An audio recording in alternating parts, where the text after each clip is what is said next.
Namaste and good morning. I want to speak to you on certain recent developments concerning the state of Jammu and Kashmir in India. As you're aware, the government of India has taken certain steps to administratively reorganize the state of Jammu and Kashmir into two union territories and also to abrogate Article 370 of the Indian Constitution. Now, over the past few weeks, we have seen a great deal of speculation, some peddling of half-truths, untruths, factually incorrect information that has emanated in the media, primarily in the United States.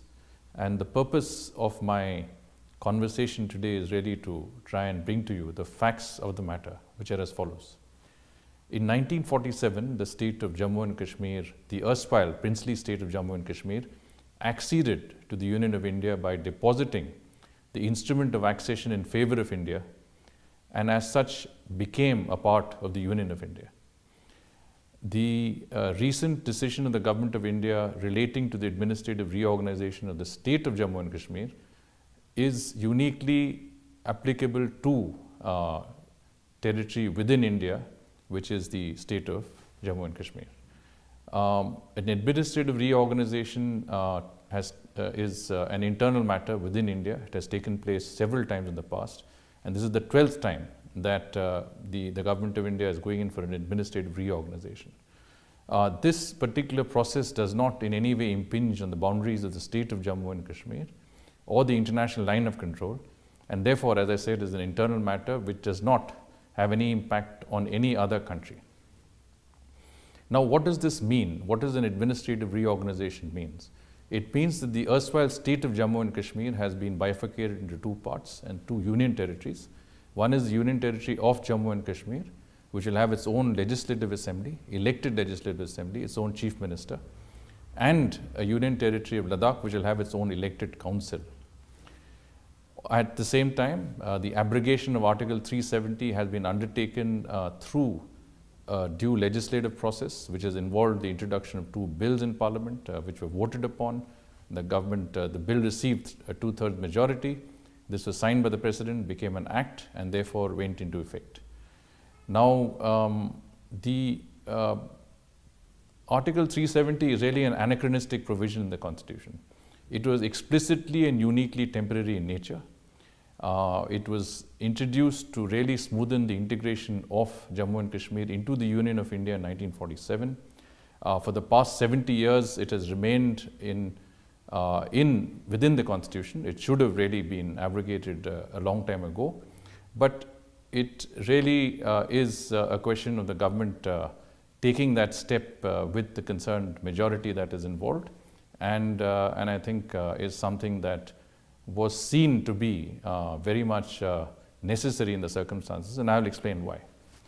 Now, what does the measure entail? I mean, what is the difference between the earlier state of Jammu and Kashmir and the recent decision to make this into a union territory and scrap Article 370? It really means that the people of Jammu and Kashmir would have the opportunity to be provided with good governance, social justice, economic development. Many of these areas of, let's say, of proactive and positive legislation by the Parliament in India, by the government of India, did not apply to the state of Jammu and Kashmir because of Article 370. For example, the right to employment, the right to information, the Domestic Violence Act, which was designed to protect women, did not apply to the state of Jammu and Kashmir. Women were particularly discriminated because women could not participate in grassroots panchayat level elections.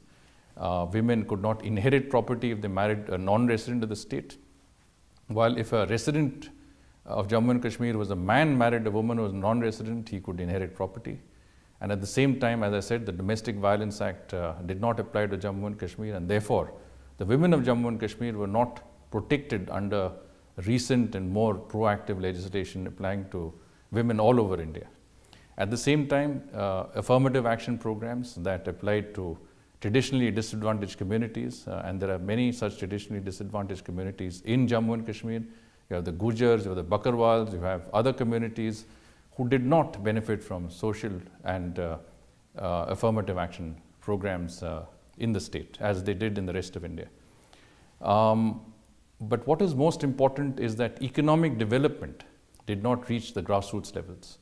Over a period of time, the special provisions of the Constitution under Article 370, as I said, prevented a number of positive measures that have applied to efficient delivery of socio-economic justice. The rest of the country did not apply to Jammu and Kashmir. A lot of the funds intended for development did not percolate down to grassroots levels. In the last 15 years alone, the government of India had allocated $40 billion for the development of Jammu and Kashmir, and very little of this reached the grassroots levels. In fact, that created a moribund economy, lack of employment, lack of opportunities, discouraged investments and entrepreneurship in the state, and led to a feeling of despondency among younger generations, which was taken advantage of by Pakistan through cross-border terrorism, through incitement to violence, and through means that ensured that the young and the residents of Jammu and Kashmir were kept in a cycle of some unrest and violence. And today we have the unique opportunity to address this issue.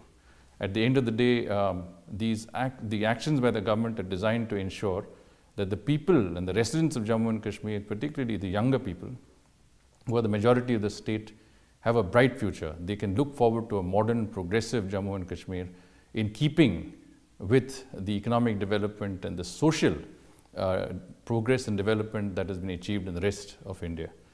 Now, how do we go about doing that? One of the very immediate steps that the government is taking is to fill 50,000 vacancies that have existed in the state of Jammu and Kashmir, in the Jammu and Kashmir government, that would provide employment for people in the state, the younger people in the state. There are a number of other organizations that would be recruiting proactively from Jammu and Kashmir. At the same time, a decision has been taken by the National Agricultural Federation to purchase apples from Jammu and Kashmir. They've already allocated $800 million for this purpose. This will improve the lives of 700,000 farmers, apple farmers in the state of Jammu and Kashmir.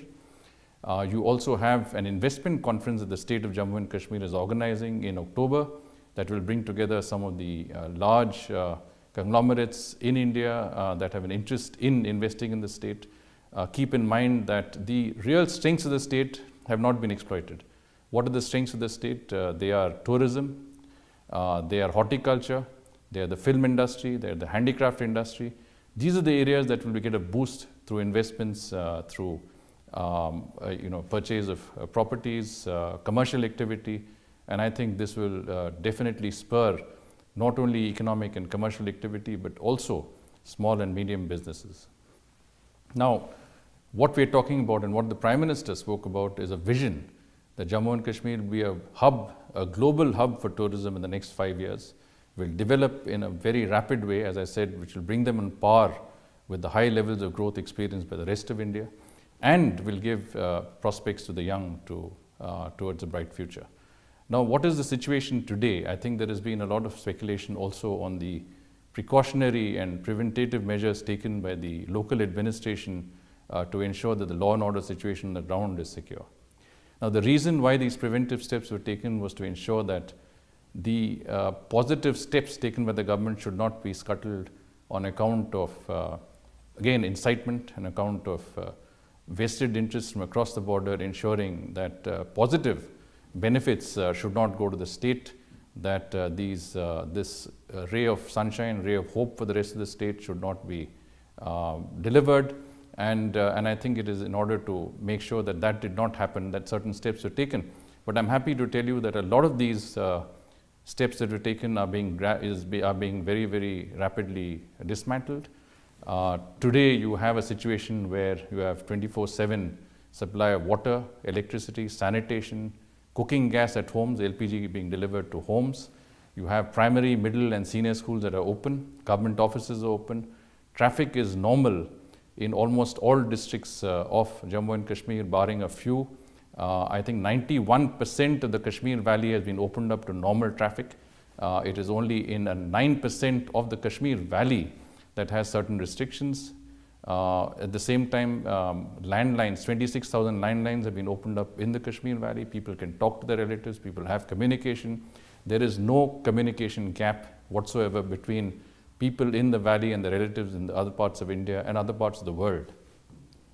Cellular telephony is opened up in a majority of districts in Jammu and Ladakh, and as well as the Kashmir Valley. There are certain areas where there are still some restrictions, but the idea is to move towards a situation where these restrictions are also removed. The flights are operating normally. Night flights are also happening. Truck and bus services are fully operational. Apple growers are exporting the apples out of the state. Horticulture is going out of the state. So essentially, we are looking at a situation that is increasingly normal. There is no communication gap. Some questions have been raised about the availability of medical services, and I want to put all such speculation to rest by saying that there is absolutely no disruption in the availability of medical services in Jammu and Kashmir. As a matter of fact, in the month of August alone, 700,000 people have visited the outpatient departments of hospitals, and 49,000 surgeries, both minor and major, have taken place in this period. There is no shortage of medicines or pharmaceuticals, and so the situation is normal. I repeat, normal, because this is an area where a lot of our friends have expressed some concern, and quite correctly so, that concern should be expressed.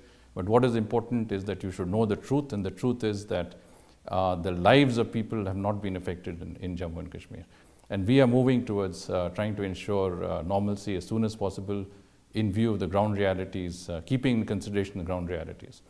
I once again reiterate that what our Prime Minister has said with regard to Article 370 is that the only thing it brought to the people of Jammu and Kashmir are secessionism, terrorism, nepotism and corruption in a widespread manner, and these are those issues that will be addressed.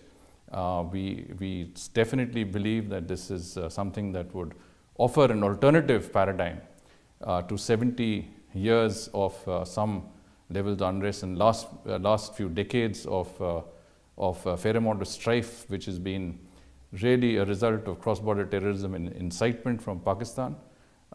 This gives the opportunity for younger people to be diverted from such incitement, to go into productive areas, to look forward to a bright and productive future for a modern and progressive Jammu and Kashmir. Thank you very much.